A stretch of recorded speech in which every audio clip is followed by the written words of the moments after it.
Namaste and warm good evening to everybody. Giridhar ji has set the context quite beautifully, comprehensively, and I'm thankful to him personally and the entire team at Pragna Bharati for organizing this. Needless, it's a great honor, and he's been kind of very generous when he said that we've been back and forth discussing the topic, but I just zoomed in when he gave this topic and I said, this is going to be it. So it's a great topic. So please accept my heartfelt congratulations on that. Need for Hindu minds to change from a defeatist victimhood to confident dharmika kshatriya. That's a mouthful. So I've just made a few high-level points, and we'll see as how this topic unfolds itself as we go along. So we'll begin with this second shloka, very well-known shloka from the Bhagavad Gita in the Karma Yoga Adhyaya. Kutastva kashmalamidam vishame samupasthitam anarya jushtam asvargyam akirtam anarya jushta masvargyam akirtim arjuna klaibyam masmagamaf partha naitattva upapadyate kshudram hridaya daurbalyam tyaktvottishta parantapa. I don't think a greater opening for this or a more appropriate opening for this kind of a topic is needed. So I chose this shloka. And I'm sure all of you on this forum are aware of this shloka. Some of them might have even memorized it and chant it on a daily basis. And that said, this shloka does many things at the same time. And needless to say, it's a highly inspiring shloka from the Bhagavad Gita. And I don't think we need a better motivational work, a bigger guide for our entire life and the Bhagavad Gita, instead of reading all kinds of random self-help books, that teach you how to live. You have a treasure house right across the road, right in your backyard, so to say. So with that out of the way, there's a reason why I quoted this shloka, because the Hindu mindset today largely resembles that of Arjuna, to whom Krishna begins, Bhagavan Shri Krishna begins his reply with this shloka. Now let's just think about it. What do Hindus have today as a global community? We are the third largest religion, or dharma, if you don't want to use the word religion. We are the only religion that has, to which the word dharma can be most appropriately applied. So I said our mindset today resembles that of Arjuna. Now let's think about it for a bit. What do Hindus have today as a global community? We have everything, and everything at our own command. We have strength, both in numbers, in terms of resources. We have goodwill. We have a timeless philosophy that is unmatched and will be unmatchable. We have an extraordinary spiritual and worship heritage. We have a glorious, unbroken civilization which continues to survive today intact. It is the oldest civilization and culture in the world. We still have grand temples. We keep building a temple, a new temple every day. Somewhere in the world is being built. Just think about that. Then we have huge wealth spread across the world among the Hindu community. We have immense respect on the global stage. We have produced world-class scientists, artists, writers, actors, and we have the greatest culture in the world, the most sublime culture in the world, a living culture in the world. We have an extremely strong family system, which we do not see anywhere in the world. We have only the greatest gift, perhaps, that we have given to the world, that is Sanskrit. Right now, I have listed about 24 items, 24 strengths that Hindus have at their command, at their fingertips. And this list can only be multiplied infinitely. We have all of this, all these treasures, but we are still like Arjuna. Now, remember that Arjuna became faint-hearted after he had gone to Indraloka, to the heaven, to Svarga, Why did he go there? He didn't go there to have a party. He went there for military training, to obtain astras and shastras, to obtain weapons. And why did he go there to obtain weapons? Because he knew that someday, one day he had to fight the great Kurukshetra war. It was preordained. And yet what happened when the war actually came to him? What happened then? On the battlefield, he became dejected, not because he was scared of losing. He was the greatest warrior of his time. And he was not scared of losing or even dying. So it's like this, yeah, the closest analogy, everyday analogy I can give is this. It's like you've made all preparations to cook a grand feast, a delicious meal, a 10 course, 27 course meal. But you don't light the stove. This is what Hindus are faced with today. This is what was Arjuna's fate as well. You know how to cook. You are a master chef, to use a contemporary term, but somehow you're scared to light the fire, which actually is the first step for cooking. So this is the exact state, and this is what is one of the major significances of the topic that we have selected today. Now, the Dwapara Yuga still had some dharma left, and therefore Arjuna could get a great preceptor, a great master, an extraordinary guru like Bhagavan Shri Krishna. But today, in this Kali Yuga, Hindus have no choice but to become both Krishna and Arjuna. They have to play this double role. They have to constantly invoke Bhagavan Shri Krishna within themselves, and they have to put on the military uniform of Arjuna. Because the alternative is, what is alternative? There is no alternative. This is a battle we have on a daily basis. We are waging a battle, we are fighting a battle for mere survival. There is no alternative but to do this, but to play this double role of Krishna and Arjuna. Now, one of the commonly repeated quotes, and I'm sure all of you have heard this everywhere, is how even after nearly 1,000 years of repeated brutal barbaric Islamic invasions followed by nearly 200 years of British colonization and the ongoing Christian conversions of all sections of Hindus. Despite all these repeated attacks, India is still a Hindu majority country. This I'm sure all of you have heard. But what nobody asks, what nobody tells, is how exactly did this happen? How come even after more than a millennium, or at least nearly a millennium, how come India, or whatever remains of the original India, how come that part of the world's geography is still majority Hindu? How did we, retain that? Did someone do some kind of magic and said, okay, fine, whatever happened in the past happened, but you're still a majority? Did it happen by magic?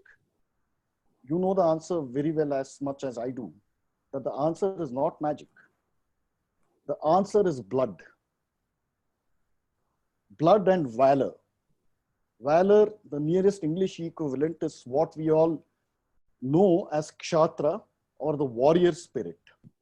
Not just the fighting spirit, it is valor and it is a warrior spirit. Now, it is not even merely a spirit of a soldier who goes out in the battle and fights. It works at a very deep and fundamental level, as we shall see going forward. Now, it is this Kshatra that gave Hindus the innate self-confidence to fight so powerfully, fight so repeatedly, relentlessly. We must remember that throughout this millennium-long history, Hindus never gave up fighting. Even today, they haven't given up fighting. The proof is this call that we're having. They never put down their weapons. They might have had, they might have faced some kind of, dark times, but they never lost hope. And more importantly, they never gave up fighting. And even more importantly, the majority of Hindu sections, Hindu society, did not convert to alien faiths, like predatory faiths like Islam or Christianity, unless they were a sword was put on their neck and said, you convert or we'll kill your wife or kill you or whatever it is. And even the number of people who converted at the point of sword is extremely minimal compared to the overall population of the Hindus in India from day one till today. And Kshatriya doesn't mean simply getting military training or fighting on the streets, although fighting on the streets is also needed today, going by what we are seeing. Kshatriya is fundamentally a spirit. It is an all-encompassing spirit that also gives courage for an actual physical battle.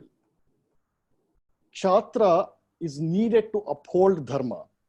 So I think that kind of ties in beautifully with the word Giridharji has used in the topic, dharmika kshatriya. Because kshatriya is an indivisible part that only kshatriya can and will uphold dharma. And in turn, dharma guides kshatriya. So you see the inseparable relationship there, because without dharma, kshatriya becomes barbarism and savagery. Without dharma, kshatriya becomes mere barbarism and savagery, whose most visible manifestation is what we see every day on an ongoing basis. It has one word. It is called jihad. Jihad is not war. Jihad is a religious imperialism that stands on the footing that is based on one man's sayings, which were codified in a very crude way in one book, which is called Holy, which should give you roughly a rough idea about what holiness, how Islam defines holiness. There is no dharma there. There's just pure savagery. It is an all-out war with no scruples, no principles, no morals, except a crude and brutal capture of political power. So this is why it's kind of strong, but I hope, I had to say this in order to emphasize the full import and significance of the word kshatriya, both in theory and in practice. More so in practice, because we have a long history of the repeated victory of kshatriya. They are not Hindu resistance and fight back and reclamation. They were not mere military victories. They were reclamations. You look at all the primary sources, either in Sanskrit, Kannada, Telugu, Marathi, whatever. Every single military victory is not characterized as merely a military victory. It is called dharma punasthapana, the re-establishment of our ancient dharma. So look at the differences as big as between the Zameen and Asman, sky and earth. So this is why, Kshatriya is why only Bharatavarsha has the concept of something called a Dharma Yuddha. No other country has this notion of Dharma Yuddha. So, but unlike the past, we no longer have what is known as conventional physical warfare, like, going out on a battlefield and fighting. That concept is largely a thing of the past. But now instead of a conventional warfare, what Hindus are faced with, the real battles that Hindus are faced with, is that they have to fight on multiple levels, on multiple battlefields.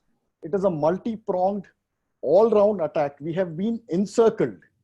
Think of, Hindus being in the center of Kurukshetra, surrounded and encircled by all their opponents who want nothing but their destruction or conversion. This is what we are faced with. And this has no geographies now. It is global. And some of these major battlefields are in the realm of ideas, narratives, culture, media, education, universities, all the way up to kindergarten schools. Education is a major battlefield that has been captured by our opponents. Even sports has not been spared. You look at what happened, when that lady, she bowed down to her tribal custom or tribal goddess. I forget her name. So immediately the media did not look at her as someone who had, attained a great height in sports. What they looked at is, that she was regressive because she practices what they call backward Hindutva practice, because she bowed down to a Hindu goddess, to a Shakti Devata. So these are some of the major battlefields. Nothing is spared. Nothing is spared from the invasion and takeover of our opponents. And it spread across the globe, like I said. And to state the obvious, everybody has to please remember this fundamental point always in the time that we're living in today. Hindus have no friends anywhere in the world. I'll repeat that.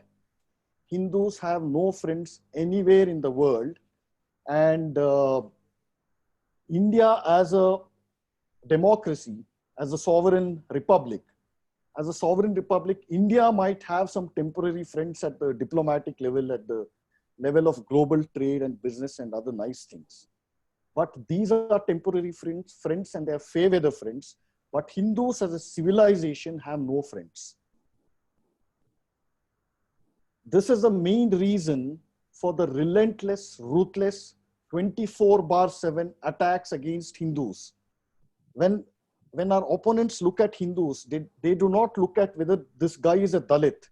On the ground, in the media, what do? They shed crocodile tears for Dalit rights and downtrodden and poor people. At the level of strategy, they look at them as Hindus who need to be converted. So this level of deception plays out at multiple levels. So, and the intent of all these attacks is the same. One thing what we need to remember is that our opponents cannot win in a fair fight. They cannot win in a direct battle where there are well-defined rules of engagement. There's simply no way they can win that kind of a confrontational one-on-one fight in the sense that we understand it. So the tactic is one of the tactics, and this is a major tactics, all of you are familiar with it, is to abuse, attack, assault so viciously, so continuously, so relentlessly, so ruthlessly that the Hindus become demoralized. They become ashamed of themselves. And as you're all familiar, this has a history of more than 150 years when the British found out that Hindus could not be broken culturally. So there was a way to break them culturally, which was when Macaulay introduced his infamous minute on education. So you divide the entire,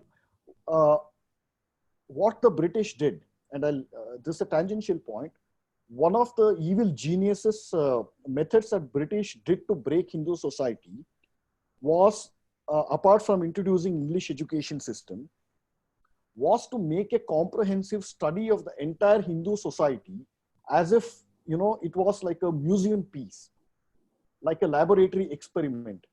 So what they found was that you should all read this beautiful book called, not beautiful, but very informative book called The Hindu Martial Classes. It was written by a British general or lieutenant or one of those guys. What he did was that he broke down all what is known as a warrior classes, soldiers, the fighting forces. He broke it down to the last man. So when you look at the army composition, even today, Indian Army and whatever composition, the various regiments, what do you see? You see the Jat regiment, you see the Rajput rifles, you see the Assam rifles, Madras sappers, all these guys. Why are they named like that? It came from this book. These were known as the fighting or the Kshatriya classes. So how do you break them? You break them in various ways. By demonizing them as thugs. The word thug is now a pejorative word. It is seen as a term of abuse. But the thugs were one of the most, they offered some of the most fierce resistance to the British. So what is a way to break them? You brand them as criminals, as robbers, as bandits, make their life, isolate them basically, make their life so miserable, create public perception, a negative public perception against them. They were freedom fighters. And this example can be multiplied across different tribes. All of them were Hindu tribes. So systematically you isolate each component that of Hindu society that threatens you at multiple levels. So you demonize the Brahmins. Why? Because they were the custodians, or they had knowledge about the spiritual and philosophical aspects that sustains Hindu culture. So you demonize them. Then you demonize the Kshatriyas and write obscene books that they were only debauchers and pleasure-loving people. They were not. Look at the history of our princely states. Now, when you look at all the princely 500 odd princely states that were eventually merged into the Indian Union, precisely Hinduism was precisely preserved, traditions were precisely preserved in all those Hindu states. Mysore, why is Mysore Dasara still preserved intact? Because it is a continuation of the foundation that Maharshi Vidyaranya laid in the Vijayanagar Empire. In your own Andhra Pradesh, I think there's this famous kingdom of Bobili, one of the most Hinduized traditional kind of kingdoms. So you split the society at every which possible way, down to the last atom, and you get the mess that we are in now. So despite that, some amount of whatever Hindu traditions and native Sanatana flavor is left. And that's why I said that the forces that this British experiment unleashed on Hindu society have grown enormously thanks to the kind of prime minister we had, first prime minister, Mr. Nehru, and his great-granddaughter-in-law, whatever she's done. So these, all of whatever we are facing now didn't happen by accident. So, yeah, so that brings me back to the same point which I had left. So the idea is to make you ashamed of yourself, to demoralize you at a deep level, at the level of your psyche and your mind. This is pretty much the summary of what is happening even as we speak now. And this is what demoralization, in other words, is what Giridharji called defeatist victimhood. So in the Bhagavad Gita shloka that I just quoted, Bhagavan Shri Krishna uses 4 important terms. Anarya. Arya means noble. Basically someone who is refined and cultured. Anarya is somebody who is uncultured, who lacks culture and is not civilized and refined.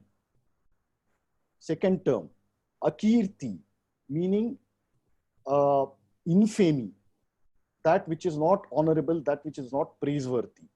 3, Klaibyam means faint-heartedness or cowardice.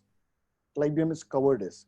4, Kshudram Hridaya Daurbalyam means despicable weakness of the heart. All these 4 terms precisely indicate what we today call victimhood. Because of an innate cowardice or weak-heartedness, we are unwilling to summon the courage inside us to fight, and we perpetually think of ourselves as victims. Because we don't fight, we lose culture. Culture cannot be preserved without fighting, and because we lose refinement and we become uncultured, we do not obtain kirti or merit or prestige or respect. So at a very fundamental level, victimhood is a state of mind. It is a state of our psyche. Believe me, the forces that operate on our psyche at that level, at that fundamental level, you cannot rationalize them. You can't even recognize them. When you look at all these, what we call Macaulay Putras and Lely, left liberal, all these guys, they are operating like robots because this kind of weak-heartedness, faint-heartedness is so ingrained in them that they fail to recognize that it even exists. this is at the root of why they abuse their own culture and their own motherland. They don't even use the word motherland. It is a term of shame for them to use motherland.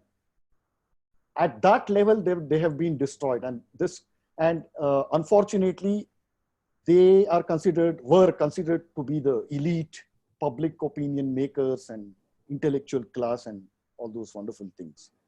So victimhood should be separated from the word victim. Yes, Hindus were victims, they still are victims, and they continue to be victimized on a global scale, like I just explained. But the distinction between victim and victimhood is very subtle. Victimhood means that a person has accepted defeat without fighting the war. I'll repeat that. Victimhood simply means that a person has accepted defeat without fighting a war, even though the weapons are all lying in front of him or her. So this brings me back to the first point I made of having such enormous strengths and resources and money power and even political power, if you will. In spite of having all this strength, we do not realize its full potential in practical life. It is one thing to have power. It's an entirely separate thing to know how to wield that power. This has been perhaps one of the greatest failures throughout Hindu history. We see only a few glorious instances of kings and emperors who not only had power, but knew exactly how to use it, how to wield it. So now take the example of the Rashtriya Swayamsevak Sangh itself. You will not find you will not find an organization like this anywhere in the world. The BBC, I think I still remember, more than 30 years back, they had done a cover story on what the RSS exactly is or stands for. There were some usual, secular kind of language in that, but overall, it was a product of many, many years of research had gone into that piece. And they were actually frightened that, this kind of an organization with such a strong backbone, what can it mean? So we'll put that in another language, in other terms, is that the RSS is an unparalleled, unique force. It is not just a social or cultural organization. It is a force, and it is a force for the better. So now look at the other side, just to kind of clarify this on a broader scale. Look at the other side. Now, in terms of sheer numbers, how many left liberals, total number of left liberals, secularists, whatever you want to call them, how many of these people, of this class of people, are there totally in India? Remember, we have a population of what, 132 crores. How many left liberals are there in this vast population? 1 lakh, 2 lakhs, 5 lakhs, 10 lakhs? That's not even 1%. So how many in this class step out of their luxury homes or whatever it is? How many of them step out and do any real service, do any kind of meaningful work? What kind of meaningful work have they done so far in their 70, 75 year long existence? On the contrary, every single thing that they have done has only weakened India, has only been to abuse Indian culture and Hindus and Hindu society and its traditions and festivals. But what they're really good at is two things. Number one, complete shamelessness, complete utter shamelessness and indecency in language and of late in dress, in manners, all round shamelessness. Number two, amplifying their voice and getting huge visibility. This is one thing that they have completely cracked on almost on a global scale. Now, what happens, and this is a very important point, because what this does is that again, it acts at the level of the psyche. When you see the same jokers everywhere, in papers, in TV, social media, internet, everywhere, when you see the same faces and the same jokers saying the same things repeatedly, again and again, and it's not even on a daily basis, each person, peddles this nonsense multiple times a day. So that acts as a force multiplier, and therefore a kind of public perception is created that, yeah, they must, they're saying this, all of them are saying this, they must be really bright and learned and knowledgeable, intellectual, and scholarly, This kind of fake halo, a fake kind of light is created around them. And as a result, the ordinary persons, including Hindus, they begin to overestimate their real strength because of this kind of an atmosphere that they have created. So this is called setting the narrative. Basically, you use the same word and you copy paste it and change the language. What, as a thought experiment, you can pull up any random newspaper, for example, Times of India. You begin reading their archives from around, roughly around 1986 till the Babri Masjid was demolished. So you pick up a copy of Times of India, of that time, the archives, then Hindustan Times, Illustrated Weekly of India, Hindu, Frontline, 4 or 5 papers, and compare the op-eds, columns, editorials, lead articles, expert columns. You compare them, it is a total cut and paste job. Complete cut and paste. You can just, only the faces and names are replaced. And the words, the language is replaced. That's all. And the length of the article is different. What they're essentially saying is the same thing. Nehru is our great father. Secularism is the only religion of India. Hindutva is a terrorist cult. RSS is a terrorist organization. And the fall of Babri Masjid was the destruction of India. Okay, I've given you 6 points. So they keep these 6 points in one page and then fill in the blanks. So Romila Thapar quotes Ram Guha. Ram Guha quotes Rajdeep Sardesai. Rajdeep Sardesai quotes his own wife.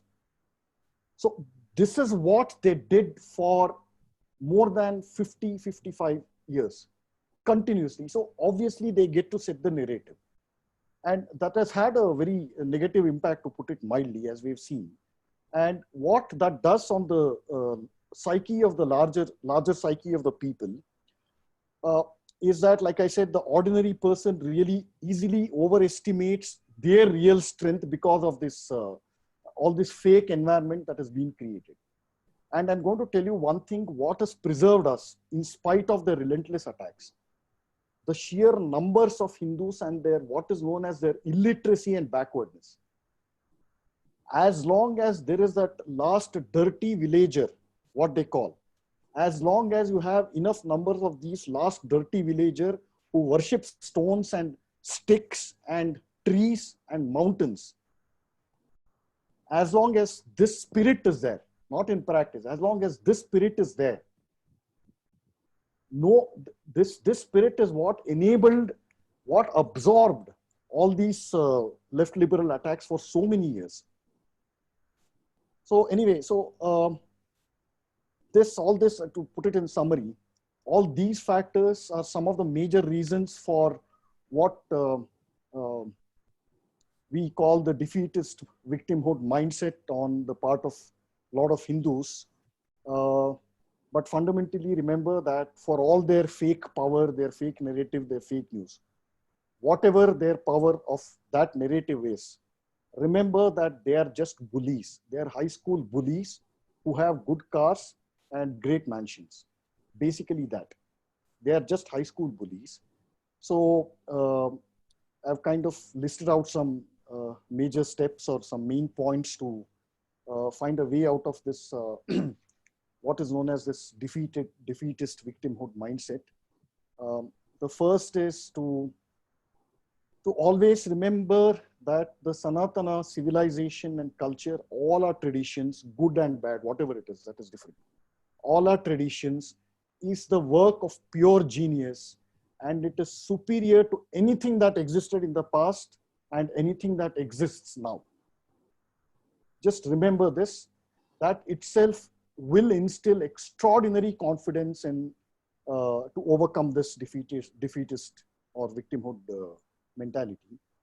So if you're not convinced that Hindu culture, Sanatana civilization and culture, if you're not convinced that it is not the best or the superior culture and civilization, you must ask yourself just two questions. Question one, would you like to be a Tablighi Jamaat guy?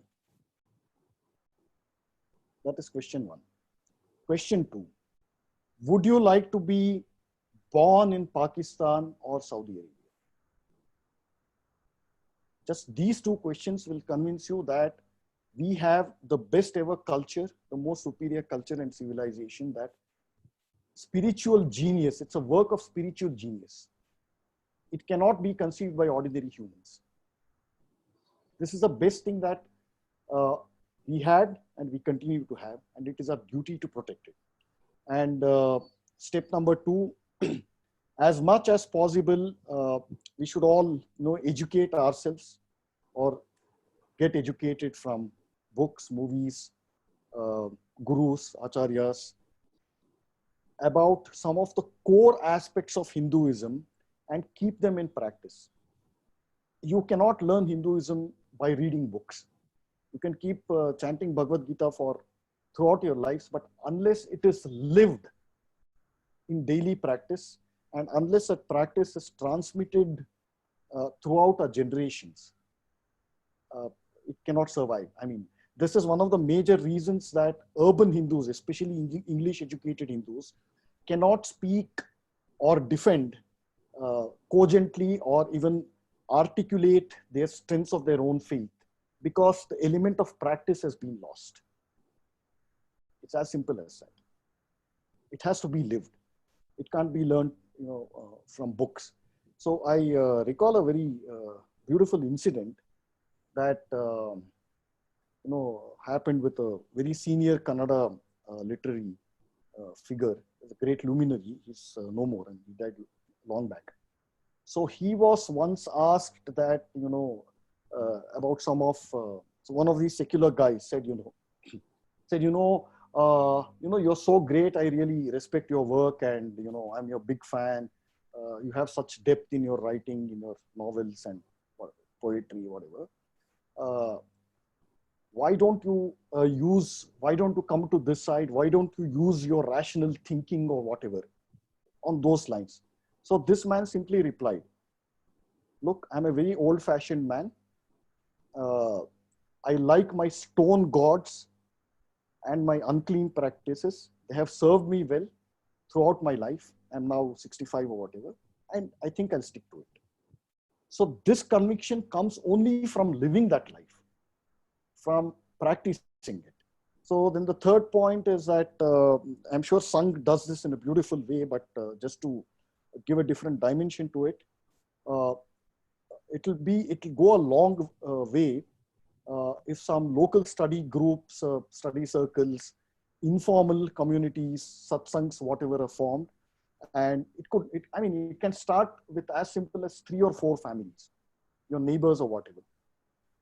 But these groups, informal groups, should focus on civilization and cultural education. I mean, bhajans and Bhagavad Gita chanting have their own place, that everybody does. But what these things do is that it rebuilds communities. Because remember that Hinduism, the Hindu civilization, the bedrock, the backbone of Hindu civilization has always been community strength. This is the reason the British, and I bring this back, go back to the same point again. This is the reason the British introduced census. It was not a great, scientific experiment or something. They introduced census in order to break down the Hindu Samaj into its last atom and see how they could, isolate each community. And I think I've spoken about this. So we need to rebuild that. That is one of our core strengths. So step number 4 can be, yeah, okay. So we must learn confidence comes from mocking and making fun of left liberals. Believe me, it's a great strength. We must mock them. We must leave no opportunity to mock left liberals and secularists. We must parody them, because nothing, disarms your opponent as effectively, nothing gets him, nothing provokes him as effectively as mocking and poking fun. Just do it even when you don't have an opportunity. We see this happening in the online world in social media, but this has to be done on ground also. Even if there is no opportunity to mock these guys, you must create that opportunity and mock them. You must parody them, you must caricature them. But for heaven's sake, do not engage in any debate with them. It's another point that they don't, come and participate in a one-on-one logical debate. But even if they do, in the rare event that they do not engage in a debate with them and tell them to their face that they are an inferior species. Tell them that they are an inferior species, and or tell them that they need psychological therapy. So it really works. And last but not the least, stand up to their bullying courageously, bravely, by treating them with contempt. You should not say that, I also respect your viewpoint. No, you don't. Tell them you deserve contempt and this is my contempt. Believe me, it works. And I urge all of you sincerely to try it. It really works. At least it has worked for me so far in these 20 odd years. And I see no reason why it won't work for you.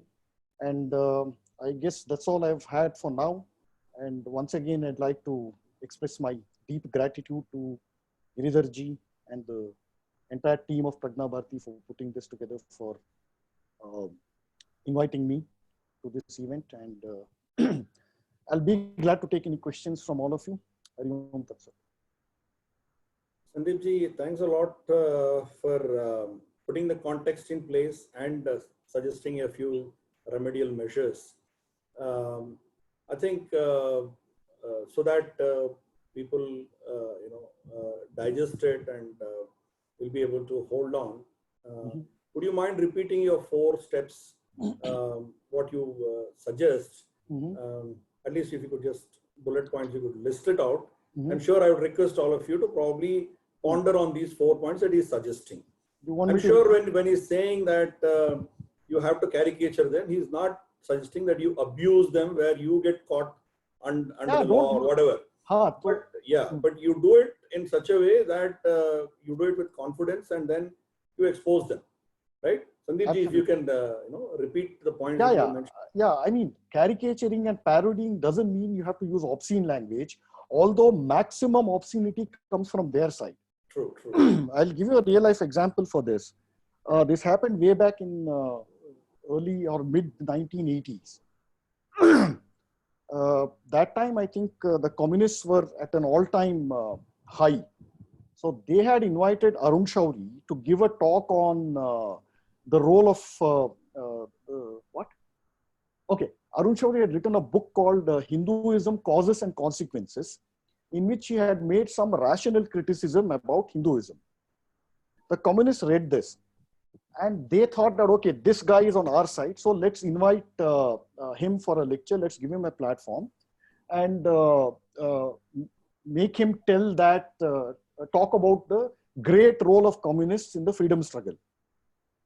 So Arun Shourie, being Arun Shourie, made an exhaustive study of the role of communists in freedom struggle, came with one entire sack of books to the lecture podium, and he kept them all, piled them all, and a bunch of papers that, notes that he had made.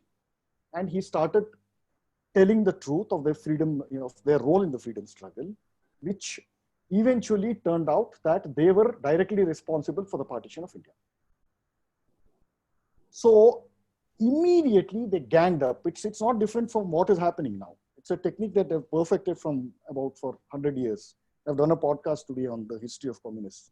So what they did, the language that used is that they said, this guy, Mr. Arun Shauri, is like a girl whose virgin hymen has been ruptured more than for uncountable times. I'm paraphrasing this.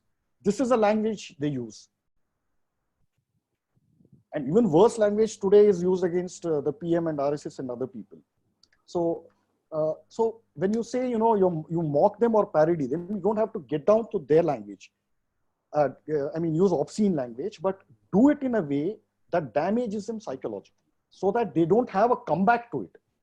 Now, for example, you take Rajiv Sardesai and quote his example and, tell your friend or your child that, are you a human or are you Rajiv Sardesai?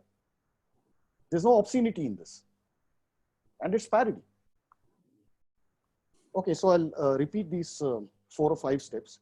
Yeah. So we must always remember that Sanatana civilization and culture is the work of pure genius that no human can conceive of. It's a work of pure spiritual genius, and it is superior to anything that existed before or that exists in the present. Step 2, as much as possible, educate yourself about the core aspects of Hinduism and always keep them in practice.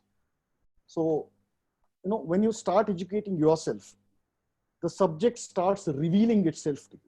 I'm saying this from experience. Point number 3, form local study groups, informal local study groups like your extended family.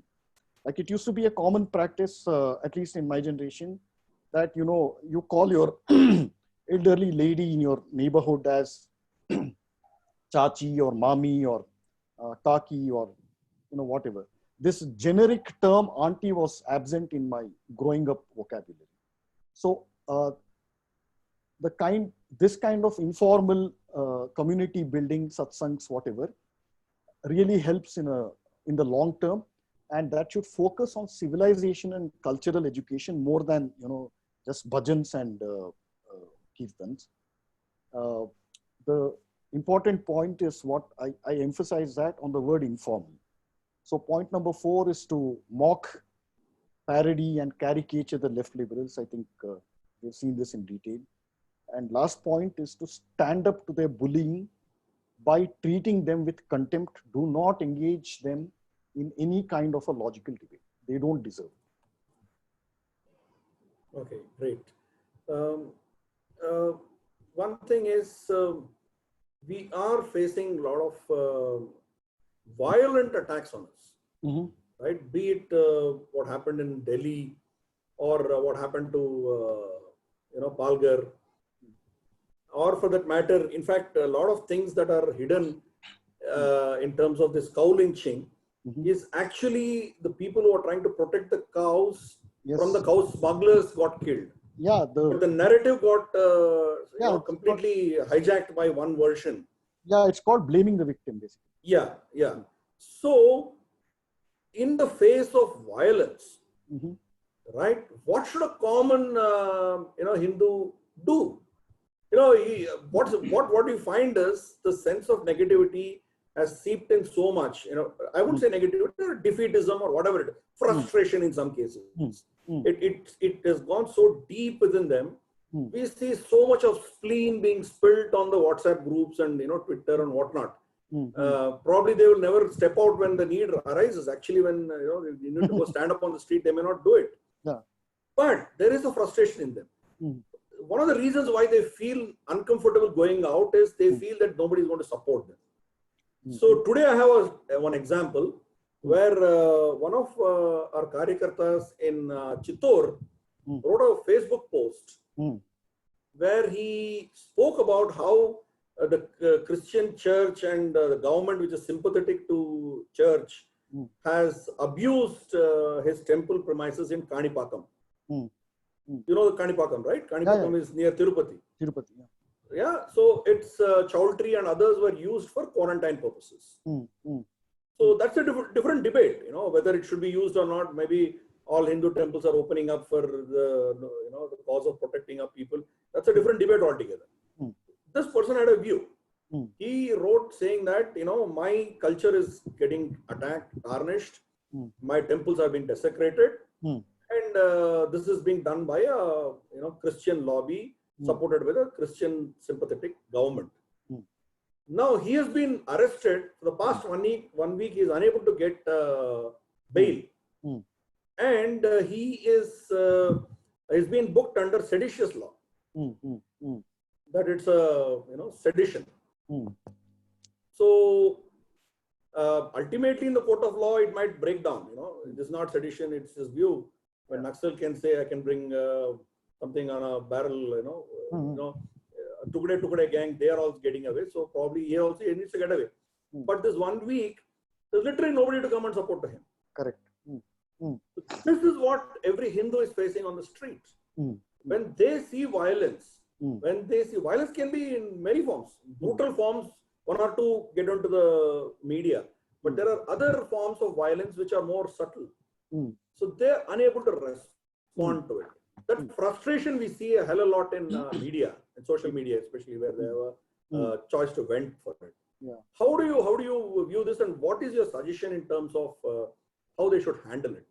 Okay, you want a polite answer or a truthful answer? Truthfully polite, whatever you want to call it. Okay, so the point is that we have reached such a stage. Like I said, the backbone of Hindu society has been broken. We are not, it's like Hindus are fighting with each other. So you don't stand up for your fellow person because, you know, not realizing that what has happened to him or her can happen to me tomorrow. So basic stuff we learned in school, unity is strength. So that is lost. And we have reached, I mean, your Chief Minister Jagan is a dangerous guy, but the point is, this happened because Hindus allowed it to happen. All these Christian lobbies, pastors, all these jokers, evangelists who come on the ground, who are they? They are Hindus. They were Hindus. And they're converting brazenly only for money, especially in Andhra and some parts of Tamil Nadu, although that activity is kind of contained there. The point is, what both, by their very nature, both Islam and Christianity are predatory faiths. So to uphold and perpetuate a predatory faith requires brute force. And brute force will grow in strength when the state buckles to their violence. So ultimately it becomes a jungle Raj. So how do you deal with a jungle Raj? By yourself becoming a jungle Raj. This is the short-term solution. You preempt the violence and keep your flock together. As simple as that. Make it expensive. Organize, Hindus should organize themselves and make it expensive for them, not just them. Make it expensive for every political leader who supports such forces. As simple as that. Because one point of what is the meaning of an Islamic ghetto across the world? It simply means that these ghettos are land, they are conquered land. Those lands, those Muslim areas, whatever you call it, right? Enclaves, whatever. They are conquered lands. They've been conquered for Islam. Why did this happen? Because of vote bank.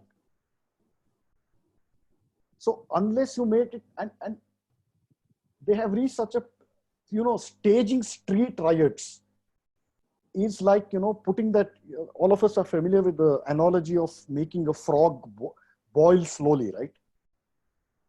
So, you gradually increase the temperature till the frog gets roasted or boiled to death.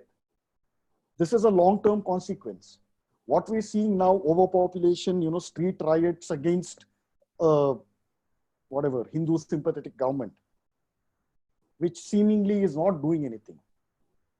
Why didn't these riots happen when the Congress was in power? Simple reason. They were their own people. They were doling out land, money, mosques, churches everywhere. So there's no need to riot. So they're seeing this as this government and all Hindu organizations, activists, everybody, they're seeing them as opponents enemies in a physical civilizational war. The only response is in kind. If the only way to make your government or anybody to understand this brute force, which Hindus do not do, every single riot from street riots, whatever, communal riots, from day one till today, has been invariably started by Muslims. That's a fact nobody sees. Every single riot. There's a wonderful book called Riots and Wrongs by a former intelligence officer. I highly recommend all of you to read it. Every single riot is started. So what is the response? The response is in kind. So I have nothing but the immense respect and regard for organizations like Bajrang Dal. You're not living in a time of luxury of writing poetry or whatever. You're fighting a daily battle for survival or conversion. The choice is left to us. Yeah, I think you rightly said. What happens is all these, let's call them WhatsApp jockeys. The moment Palghar happened, you see WhatsApp being flooded with. I know, as usual, VHP and Bajrang Dal are going to keep quiet. They're not going to do anything. No outrage. Nothing. Blah blah blah. It's like everybody wants VHP and Bajrang Dal to do something, but they won't do anything. They won't do anything, and they won't go and support them. Yeah. If one of their family members is part of that, they won't like it. They want the goody cushy life, but then they don't want to muddy their hands.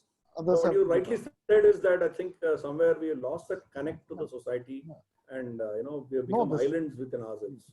The pushback and the fight back has to happen at all levels, intellectual, because there's no area of a society and a civilization is an organic whole. So nothing is immune. You can't say I'm only going to do intellectual work, or I'm only going to become a minister or some Hindu activist. No, it doesn't work like that. It has to occur at all levels, and it has to occur simultaneously.